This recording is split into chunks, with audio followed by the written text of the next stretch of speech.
Hi everyone, it's Claire here from Goddess Enchantments and welcome to today's Wisdom from the Cauldron. So you may have noticed that my upload schedule is a bit all over the place. You will always be getting one video from me at least a week. So either a Wisdom from the Cauldron or another type of video. Like last week I uploaded part 1 of my crystal collection. But I am so busy with orders at the moment that uploading and filming and things obviously does take a back seat because I am making magical tools. They take a lot of time. Just this morning, I mean, it's 10:41 in the morning now, and I have been making candles for the last 4 hours. I made 80 tea lights, a ton of tin candles, rolled a ton of beeswax. All that has to be set up in sacred space before I start. So very, very busy. So that's a little bit of why things might be all over the place. Although I say Wisdom from the Cauldron is going to be a Friday, at the moment I'm not going to give it a set day. I think I'm just going to say I'll try and get one up every week. There'll definitely be some kind of video. If you want to be up to date and chatting with me, come over to the closed Facebook group. I am in there every single day chatting with everyone. So I think it's on updates. Do we have any more updates? Things have been manic. I was not meant to be going back to my crystal suppliers until October, probably the end of October it was meant to be. However, they have just flown out the doors. Many people are wanting me to go and intuitively pick pieces for them for certain things they're working on. There's not much left on the website at the moment. There's still a few really great pieces. So if you have not seen the flower agate heart, go over and take a look at that. It's just amazing. Just even to have a look at the photo and to watch the little video with it live. Beautiful. But I am going the end of this week again. So there will be more crystals soon. Everyone in the closed group gets first dibs. Then they'll come out and go onto the website and the main Facebook page. Bye-bye. That was my cat, sorry. Anything else? Yes, Holistic Witch sold out very early, after about a week. Many of you were like, oh, I didn't get a chance to get mine. I was waiting till I get paid and etc. Because I'm going back to the crystal supplier and I handpicked every single set for that box, I'm going to be able to get a few more. So if you are in the closed group, they have been able to purchase some extra boxes, and I will be picking those sets this week. So they are available if you would like to grab one. Anything else, Claire? No, I think we're done. I think that's the updates. That was 3 minutes 42 of updates. So there we are, but never mind. So, Wisdom from the Cauldron today. Let's actually get to the point of this video, shall we? We're going to talk about journey work and meditation. So, troubleshooting, questions answered, that sort of thing.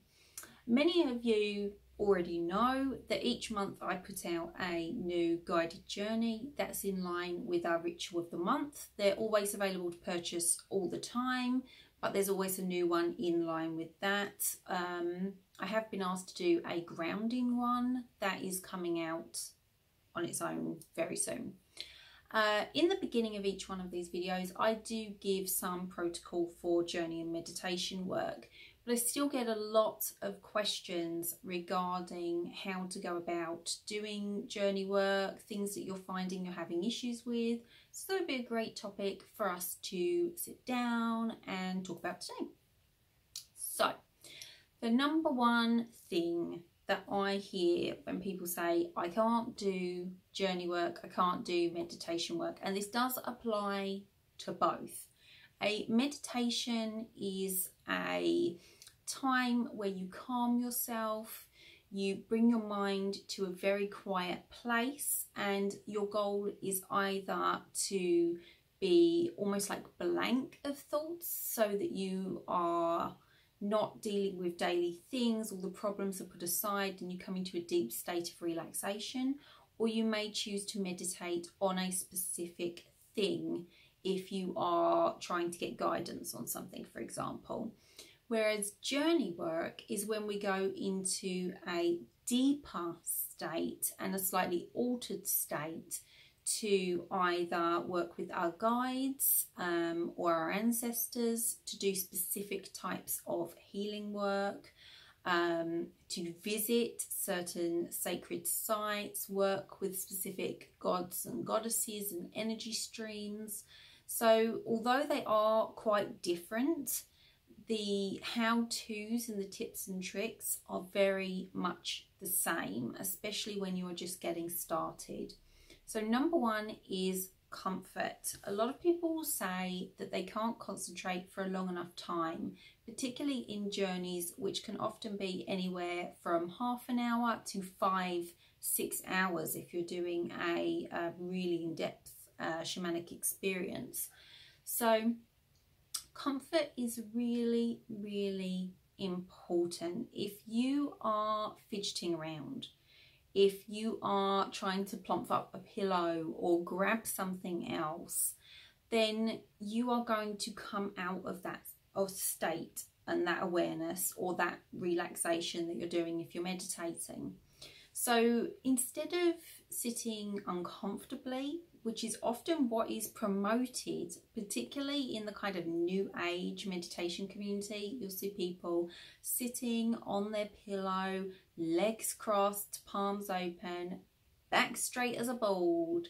And you're looking at them like, how is that achievable for a 45-minute journey? Because you might have back problems, you might have problems with your legs, you may suffer with posture problems. Many people today can't sit up straight as a board for any longer than a couple of minutes before getting in pain because they're so used to being slouched at a computer, for example. So comfort is something you should take seriously. It is not going to alter your experience of your journey or your meditation, not medication, meditation if you lay down, if you sit in a recliner chair, if you have severe back problems and you need to put a heat pad on low during your journey. If you are going to use a heat pad or anything that you heat up, you always want to put it on the lowest setting. You may normally have it higher for back pain when you have to sit. Put it on your lowest setting because you are not very much aware of temperature during journey. And obviously you don't want to burn yourself or anything like that. But you can have all of these things. If you want to lay in your bed, you can do it. You're going to have a much better, deeper experience of meditation and journey work if you choose to sit or lay in a position that's comfortable for you. It really is as simple as that. Your posture, it would be lovely if we could all sit absolutely straight, have all of our, chakras all in line and the energy flowing through in a straight line, like people like to say, but it's just not practical for a lot of people. You can work towards it, but don't stress about it. If it is something you can do, and that is awesome, then sit like that. But if you can't, don't fret about it. The next thing is to make sure that you are the correct temperature. Temperature will fluctuate greatly during meditation and journey. For some people, when they become deeply relaxed, they become cold. For other people, during journey, they can become really, really warm. So be aware of what your body type is. I am on the hot side of things. I'm hot all the time. I love winter. I always have air conditioning on the car in the middle of winter. So I know that I'm likely to get hot during a journey. So I will make sure that I wear something that is on the cooler side. I'm not going to start a journey wearing 3 jumpers because it's the middle of winter. If you're someone that goes to the colder side, wear something appropriate. You can have a blanket on you to begin with that you can easily flick off that doesn't alter your consciousness, or a blanket laid out that you can easily pull on should you need it during the journey. Ideally, you don't want to be fiddling with things, but if you have to, it's something you can swipe on and off very quickly and without too much effect. The next thing is to bring with you any tools that can help you. If you are someone who doesn't relax easily, if you are someone who suffers with anxiety, who has a lot of thoughts, a lot of people do meditation for anxiety and repetitive thoughts, but then they say, well, I couldn't do it because my mind kept wandering off. So tools are a really good way to help you. If you know a certain incense blend or a certain candle you have relaxes you, then bring that into your space and light it. If you like a particular scent of an essential oil, pop a little on your skin diluted, or put it in a oil diffuser, anoint a candle with it and have it near you. Bring in scent and things like that. Crystal wise, apophyllite is great for journey work. Dambarite is great for journey work. If you're working with ancestors and guides, then fluorite and bronzite are really good crystals to take in with you. So bringing in these tools can help you all of a sudden think, right, I'm going into journey, I'm going to change tact here. It's not the everyday stuff. You light your candles, you have your scents, you've got your crystals. Just that preparation alone brings you into a different mindset and takes you away from those thoughts and away from those anxieties, because you have preparations and things to be doing to get ready. The next thing to do is to make sure that you create a safe space. Now, if you're doing just light meditation, then you don't really need to cast circle unless you feel called, or unless you're like out of your house or whatever. But if you're doing any kind of deep meditation or journey work, I always recommend casting circle around you so that you have created a safe container. You want to smudge your area first with whatever energy clearing method you use, maybe an aura spray or a sage stick, something, whatever's like natural to you. Maybe you don't use smoke and you use sprays, maybe you smoke here nor there. And then cast your circle around you, so you know you're in a safe space. Often people worry about doing deep journey because they don't want to have a negative experience. They're worried about low vibrations. You can avoid that by creating your own container. And the next thing to do is to know what to do when thoughts come into your head, when you suddenly find you are distracted. For a lot of people, this is a place where they get frustrated and stressed, and that will just pull them right out of the meditation or journey that they're trying to do. So the best thing to do is, say you're sitting there, you're meditating, ooh, I'm so calm, it's so wonderful. And then all of a sudden it comes into your head, oh my God, what about that problem at work? That whole thing went wrong. How is that going to affect me on Monday? And that's just come into your head.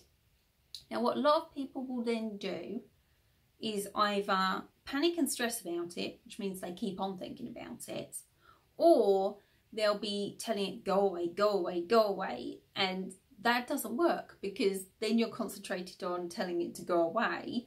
So even if you manage to get it to go away, you've lost where you are in the journey. You've lost your space that you're in your meditation because you're so busy saying go away. The best thing to do and the best way to handle it is, if a thought comes into your mind, it's to acknowledge it. So if that comes into your mind and you're like, oh God, what is going to happen on Monday? Be like, okay, I don't know what's going to happen on Monday. I'm a bit worried about that. I acknowledge this. I hear myself. And now I'm just going to set that to the side, and I will come back to you later. And then carry on with your journey. If it comes back, acknowledge it. weirdly enough, the more you acknowledge the thought and allow it to be there for a few seconds before saying, right, I'm going to revisit this later, but it's not for now, the less of those thoughts you will have and the less fixated you will be on them. Because the more you try to ignore something, the more it's going to keep coming back at you to get your attention. So that's the best thing to do if you get easily distracted or start to have negative thoughts, things like that, or just thoughts about doing the shopping later. And last but not least, and this is something that comes up a lot, is how can you do journey work if you're not very good at visualization?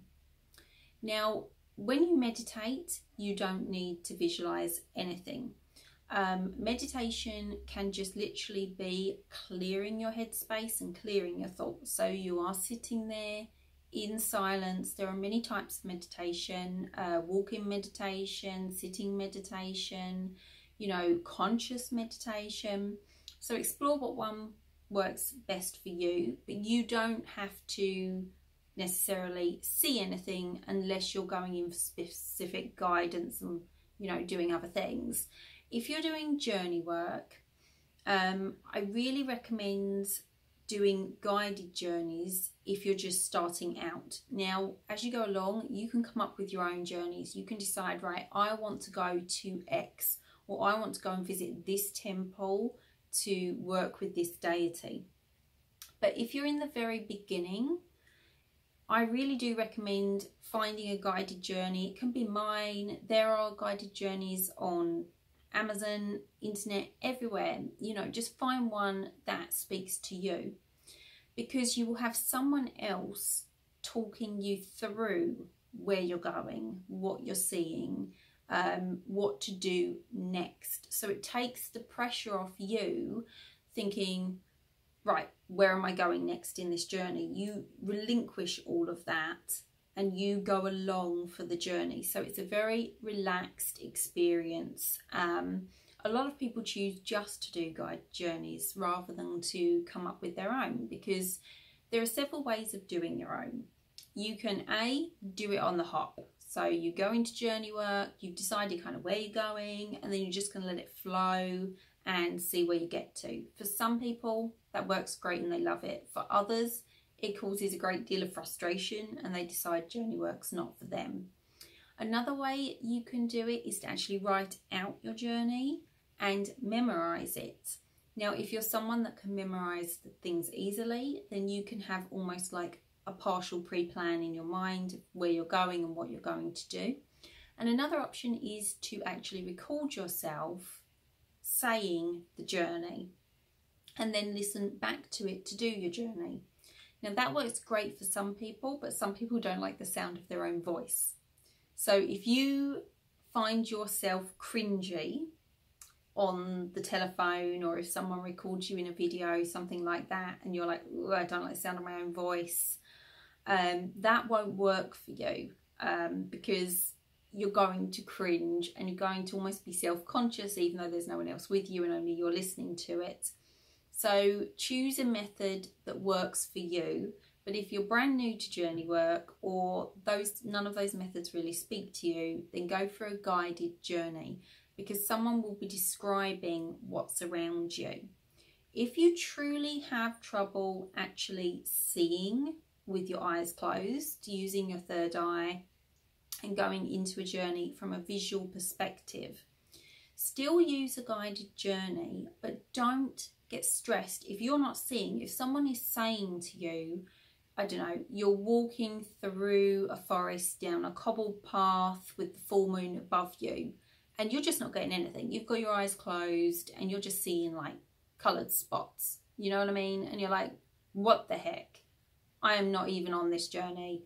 Try to not be so focused on the visual. Some people use other senses a lot easier than that kind of third eye visual when your eyes are closed.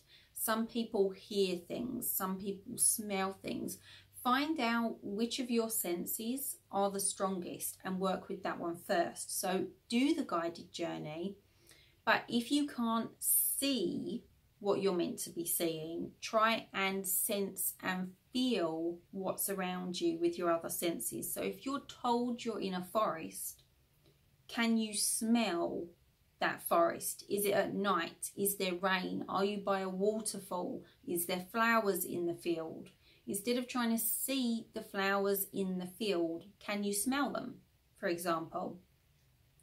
Can you feel them? Although you cannot see yourself there, can you almost, imagine's not really the word, but can you sense yourself being able to put a hand out and touch them even though you can't see them? Use all of your senses and work first with the one that is strongest for you. So that may not be visual. But to figure that out, I would say guided journeys are probably your best avenue, because if you're trying to guide yourself through a journey, unless you've recorded it, of course, if you've recorded your own journey, then it's here nor there.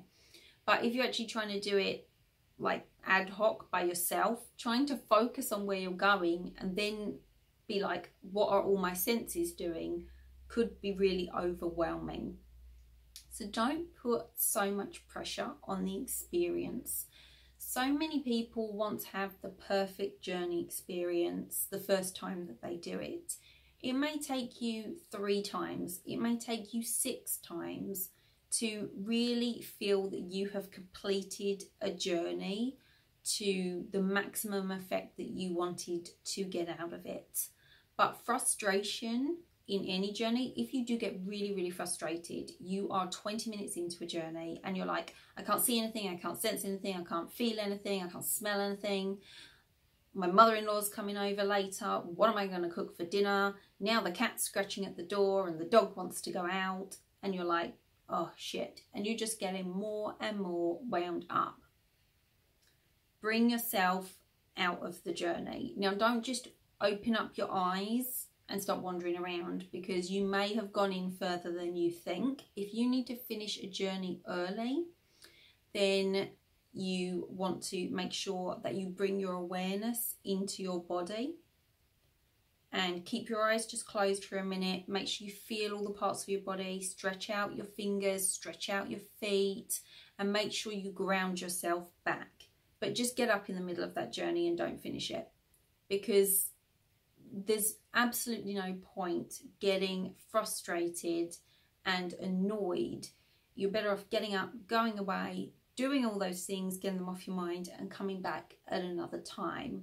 But obviously the end goal is to not get to that frustrated point by having these kind of procedures in place and having this knowledge that you're not necessarily going to do your first journey and be seeing all of your guides and them all be talking to you and, you know, wisdom's coming from left and right.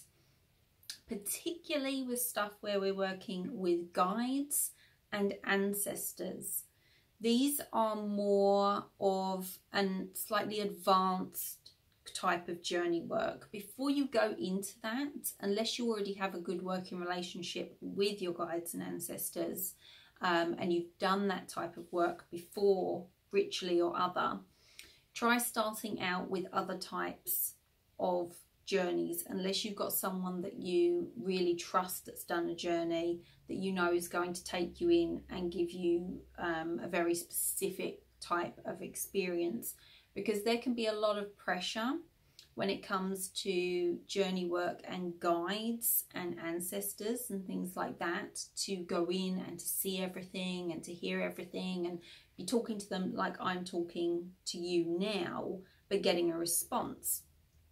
But often when it comes to working with guides, and again, I could do a video going into much deeper detail about this, but you don't hear them in the same way that I'm talking to you and say you were talking back. It's not a to and fro conversation for a lot of people. So don't have preconceived, almost like human daily life expectations with your journey work, and that goes to all journeys as well. You may get shown symbols, you may hear things, you may smell things that then trigger a memory of something else that is a message for you. There is 100 different ways that you could get information during your journey. So don't put too much pressure and try to structure it, because if you try to constrict it and have it in this, you know, little box where it's going to come through this way and you're going to experience it this way, you're probably not going to experience anything and just come out really frustrated and not want to do journey work anymore. So that is it from me. I hope you have enjoyed this video with some tips and some discussion on journey work. If you'd like some more detailed information, then let me know. I think that's it from me. Come over and join the closed group. Pop over to the website. That's getting a makeover at the moment, so things be changing the look a little bit. And that's it. So have a wonderful day. Blessed be.